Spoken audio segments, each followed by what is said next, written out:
Okay, so I'm going to start cutting the pieces out, but first of all I want to show you what I'm using. I was going to use some chipboard, but I can't find any. It's kind of chipboard, it's white. It's not kind of grey or craft colour like other chipboard is. It's not quite as thick as normal chipboard, but I don't know if you can hear, it's definitely like a board. What I'm going to try and do, this is a piece of ordinary cardstock that I would normally cut and make my cards from. And this is a piece of chipboard. I've already cut some cats out just to test it with the blade. And I'll try and hold them up in the hope that you can see the difference in the thickness. So this is like a 220 or 230 maybe GSM, and this is some kind of board. So it's just to give you an idea. Now the other reason why I've already cut out my cats is to try and work out what blade settings I needed. Obviously you're going to have to do a test cut with your machine, but I've actually stuck 2 layers together. I've cut a cat twice and glued them together with some white tacky glue, which is available on my website. I may put a 3rd layer on, I'm not sure yet when I assemble it, but I've cut 2 and I've stuck 2 together and I've got a spare. And once I've got the base and the top layer cut out where these sit in, I'm going to see if 2 layers is enough. If not, I'll make the cat and the letters 3 layers high. So the way that I did my test was basically, first of all, I've got the deep cut blade. You could use your regular blade. You probably just have to use, work out your own settings. But if you've got the deep cut blade, it is, as it says, it cuts deeper. But again, don't use my settings. It may not work. Test your own. Do a sample, do a square, and just keep cutting it. But the way I did it was, I went into the settings. I went to page 2. I took my cut pressure down to 1. I've left my speed on 5, as I always do. I put the deep cut blade in. Now originally, I put the deep cut blade in on 2, and I cut the cat and it just nowhere near. So then I cut it on 2 again. And what I did, once it had cut, I was just kind of lifting up a corner of the card to see whether it was cut through. Then I upped the blade to 3 and I did another cut and it still hadn't cut through. So I upped the blade to 4 and did another cut. Then I upped the blade to 6 and did another cut. And then I upped it to 7 and did another cut. And it was then perfectly cut. And all this was without removing the mat from the machine. So my first cat that I cut took me 6 goes on varying depths. So then I decided that I'd try and cut the number of cuts down. So for these, I put my blade on 3 the first time and cut it once. Then I upped the blade to 5 and cut it once. And then I upped the blade to 7 and cut it twice. And by doing those 4 cuts, it pops out perfectly. So now I'm going to go to pattern, to save data into the machine, because this is where I've got my file saved. It's on page 2 of my save data. I'm going to say OK and put it on the mat. Now I'm going to get rid of everything except the base rectangle, the solid rectangle. So I'm just going to select something on the mat other than the rectangle, go to the 3 red boxes, choose the first option, drag the arrows down to drag a box around all the things I don't want to cut at the moment, say OK, OK, and delete. And then it's not picked up everything, so I've got the layer that's got the cat on. I'm going to say OK, so I'm only left with the solid rounded rectangle now. I'm going to say OK, I'm going to hit the background scan icon and press go on the machine.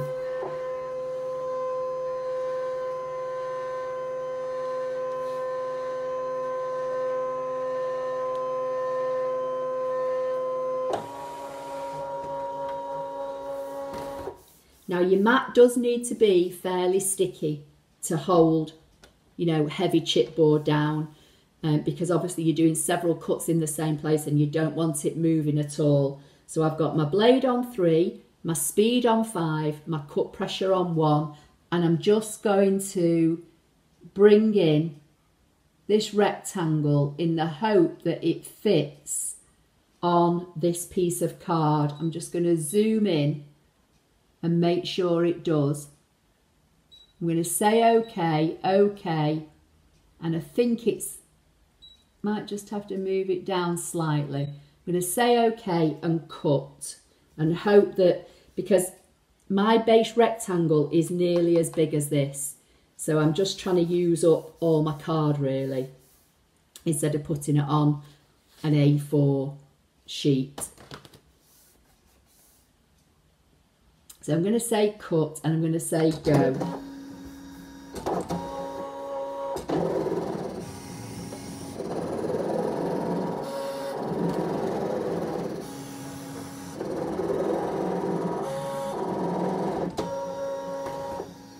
So that's my first cut. So now I'm going to take the blade up to 5, say okay, cut and go.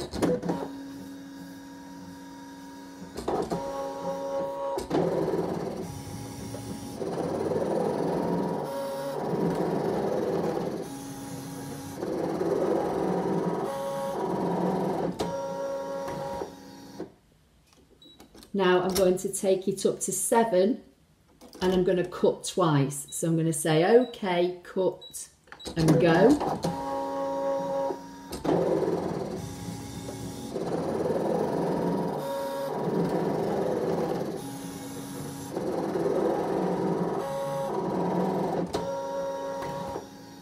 And then before I send it to cut again, I'm just going to lift a corner of the card and see whether it's cut through. It looks as though it has, but it's still not releasing, so I'm going to say okay and do my last cut.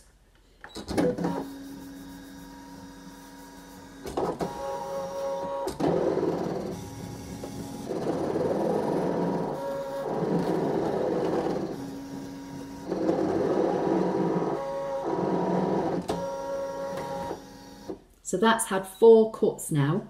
I'm just going to lift a corner of it again. You can see now it's lifting away. So I'm going to say okay and unload the mat. Take away the waste, which comes away perfectly. And then that is my base, all cut. And you can see how thick that is. So now I'm going to do the top layer, the one that's got the word cat and the cat cut out. So I'm going to load up another piece of board. I'm going to stick it down on the mat and I'm going to repeat the process. I'm going to cut it on exactly the same settings. Just making sure that I'm burnishing it down with the flat side of my scraper. I'm going to load the mat into the machine. I'm going to go back to home. OK to delete all patterns. Go to patterns, go to save data, go to the machine, go to page 2 and choose my design and say OK. And then again, I'm going to get rid of all the bits I don't want. So I'm going to select one of the bits that I know I don't want, choose the red boxes, grab the first red box, which allows me just to select the pieces I want to get rid of. Say OK, they're all selected, they're the ones I don't want. OK, put them in the bin, OK. You're not actually deleting them, you're just deleting them from this virtual mat. So now I'm going to say OK and do a background scan again and press go.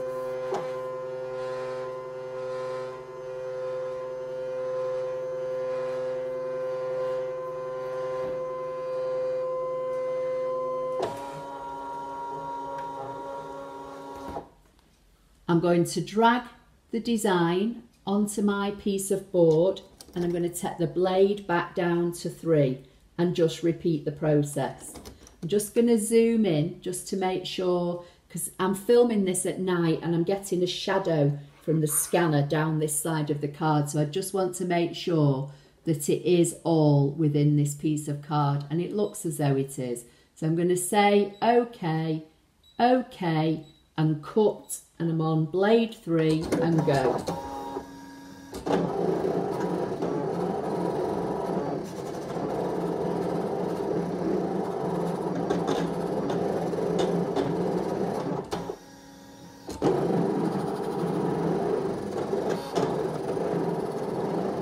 Okay, so that's the first pass. So what I'm going to do now, I'm going to say OK, I'm going to take the blade up to 5 and I'm going to carry on, and then I'll come back when it's all cut out and show you it.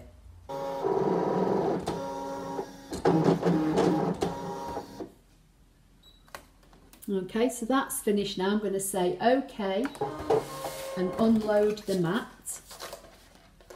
I'm just going to peel the waste away, and you can see how cleanly that cuts by doing it in stages, just, you know, adjusting your blade with each cut. And then this is the base with my cat and my letters.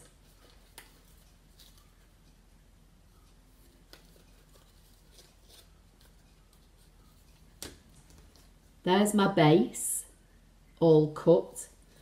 This would be good if you did a child's name, maybe, you know, to teach them how to, you know, spell the name or put the letters to match the name. But, you know, there's loads of possibilities. You don't have to do this. This was just something that I thought I'd show how to do. So basically what I'm going to do now, I'm going to stick these two together, and then find my cat that's got the 2 layers, which is this one here, and then see how it sits in. See, it sits in with a little bit of wiggle room, which is what I want. But I still don't know whether I'm happy with just the 2 layers or whether I'm going to do 3. I think 2 might be enough, actually. It's pretty sturdy. It's not bendy. So I'm going to cut my other letters, because obviously they're going to, you know, be sitting in here. So when I've cut my letters, I'll come back and then I'll show you what I'm going to do next, because I want to paint this up, and I'm thinking that what I might do is put different colours of paint in these areas, so that when it's empty, these will be coloured in different to how I colour this front bit and the back bit, and then do the cats maybe in, do the pieces in maybe matching colours, or I'm not sure yet, but I'm just going to cut the rest of the letters for now. So I'm just going to go back to the home page, bring up my design again, get rid of all the pieces I don't want. This time I just want the word cat, and then I'm going to cut the word cat another time and, you know, stick them together, and then I'll have 2 layers of everything, and then I'll decide whether 2 layers is enough or whether I'm going to cut another layer. Okay, so there are my cat letters now cut. So I've got two lots of the letters. Because in the tutorial I show you how to do an inset so they sit in here a bit better. So I'm going to glue the 2 lots of layers together, and then I'm going to decide whether 2 layers is enough or whether I want to cut the cat and the cat word again. So I'm going to use my silicone mat, which is a Stampin' Up product, and I'm going to get my letters and just apply some of this tacky glue, which is on my website. What you want to do, you want a nice thin layer. You don't want it oozing out everywhere, but you obviously want to try and get to the edges. And then stack your letters and just put them together. I find if you put them you know, stand them up or something, or flat, you'll get them to line up perfectly. And then you just want to hold them until they start to grab. And then what I did with the cats, I actually left them overnight with something heavy on top of them to keep them nice and flat and to make sure they were fully stuck together. So I'll probably do the same with these before I paint them, but I can be getting on with doing what I'm going to be doing with the base in the meantime.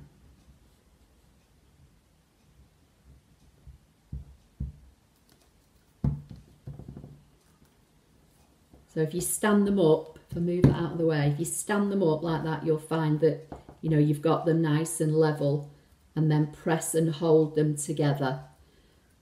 Because my idea with this is that I'm going to paint them.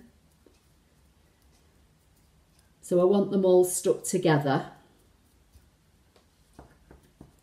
And obviously I want them to sit within here, so I don't want them shifting or moving about. So I'm just going to press them and hold them for a few seconds until the wet glue starts to grab. And I do find with things like this, wet glue is better.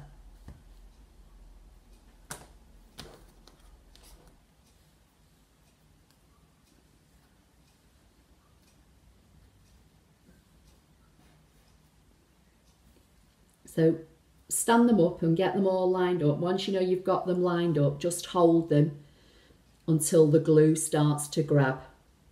And then I would, as I say, leave them, you know, maybe even overnight. That's what I did with the actual cat itself.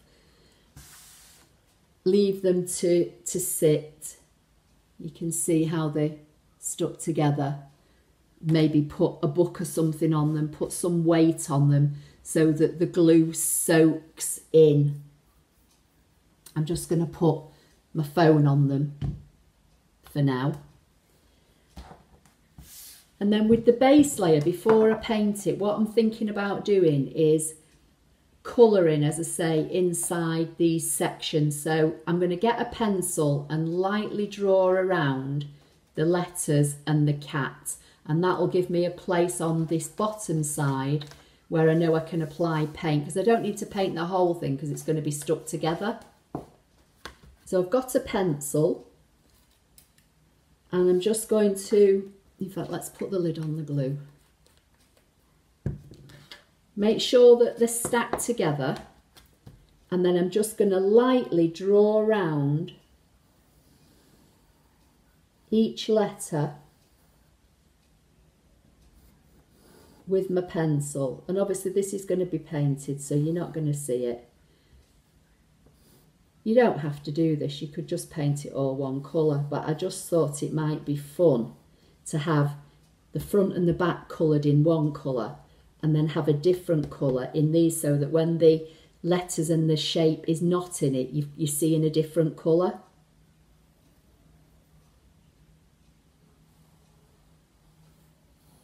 I don't even know if this is going to work yet, so, you know, if it doesn't, this might not even be a video. If I take that off now, that's where I've drawn. And I'm going to just apply some paint in these areas. So the paint that I'm thinking of using is the Screen Sensations paint that I used when I did my Screen Sensations video some time ago. And I think I'm going to use this Ultraviolet and Smoothie. So I think I'll do the front and the back in the Ultraviolet, and I think I'll do the Smoothie on here in between this pencil area. And then I'm not sure what colour I'm going to do the actual cat itself and the letters yet. So I'm just going to use this one for now. So I've got some kitchen paper. I'm just going to put this on kitchen paper. I'm going to give this paint a stir.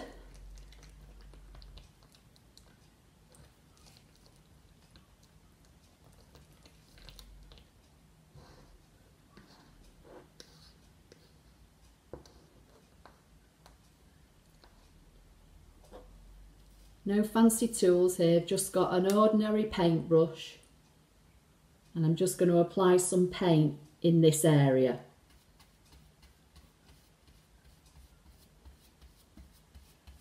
And it doesn't have to be neat, you just want, well, I just want it as a kind of a base area. I don't know whether I'll need a couple of coats. I'm just going to apply one coat for now. I think it might need two.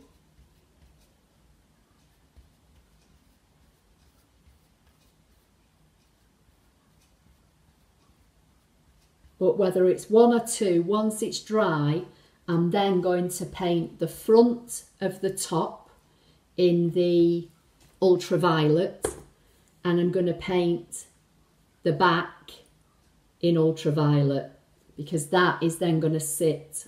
Okay, so I thought I was recording, but I wasn't. But basically what I've done, I've applied a thin layer of my light colour just over where I had the pencil mark of the word cat and the cat itself, and I'm going to let that dry, and then I'm going to apply another colour, another coat, and then once that's completely dry, I'm going to paint the back and paint the front in my alternative colour, which is ultraviolet. Okay, so I've finished off the project and I discovered that the camera wasn't recording. So I'm going to talk you through what I did. So before I show you properly, let me just tip the pieces out. So I left you where I'd painted this pale lilac colour on the piece of white card, and my intention was I was going to paint the front of the card and the back of the card in the purple paint that I showed you.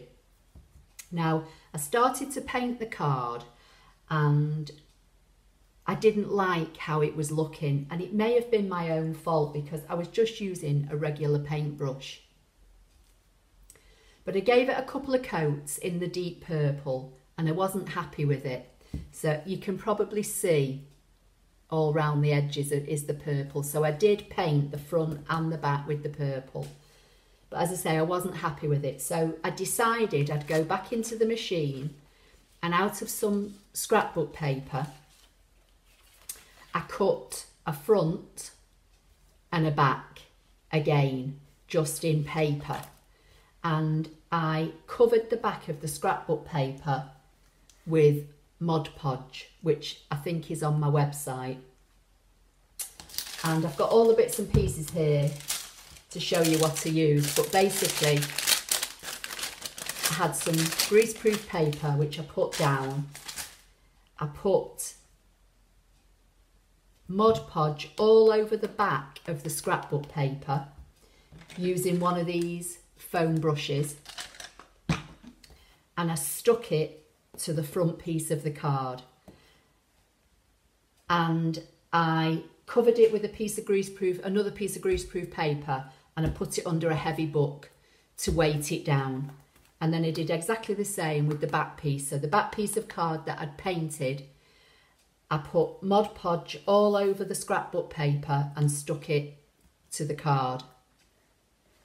And then when I had the scrapbook paper stuck to the front and the back, I turned this top piece over and I applied Mod Podge again all over the back of this piece of card, so all around this cutout area. And then again I stuck it down and I put it under some heavy books. So that's how it's looking now. And while that was drying, I decided that I would get my spare piece of card that I cut my cat actually out of here, the bigger one, the one that fits in perfectly. And I decided to try alcohol markers, and I liked how it covered.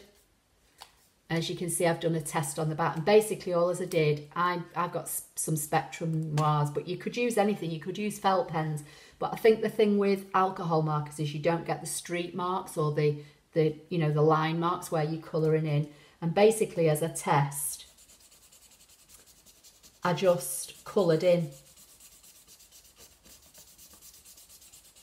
with the alcohol marker.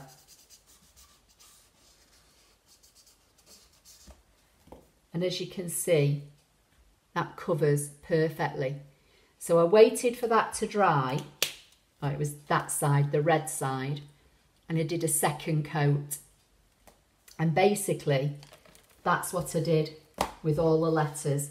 So I've got the C for and the A, and the T, and the cat itself, and they were just coloured in with alcohol markers in different colours.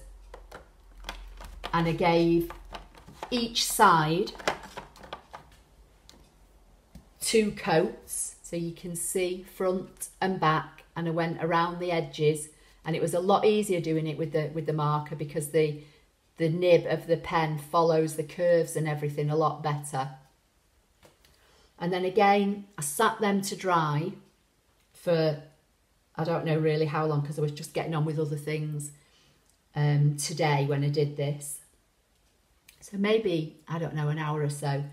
And then again, I put them onto greaseproof paper, and I used a very fine, I'll try and find it, a very small paintbrush, just out of this little set that I got from Tesco's actually. And again, I used Mod Podge and did a couple of coats on all of them, front and back and all around the edges, and let them dry. So now this is my finished little board. And because when I was in canvas, I cut these at the 0.4 smaller, they sit in there perfectly. And that's my little board game. And when the letters are not in, you can see the paint underneath. You can see it's not perfect, and that had a couple of coats. So it may be this board, because it does seem to have a bit of a coating on this white board. It may just be, you know, the paint. It may be the way I did it, I'm not sure. But I did actually, when I did my second coat, I used a sponge. So I'm thinking it's just probably this particular whiteboard has got some kind of coating on, and the paint didn't particularly like, you know, sitting on it. So that's the little board game with the letters and the cat. They're all fit in, you know, with a little bit of wiggle room, because as I say, in canvas, we made these 0.4 smaller than the actual original that came out of this top piece of board.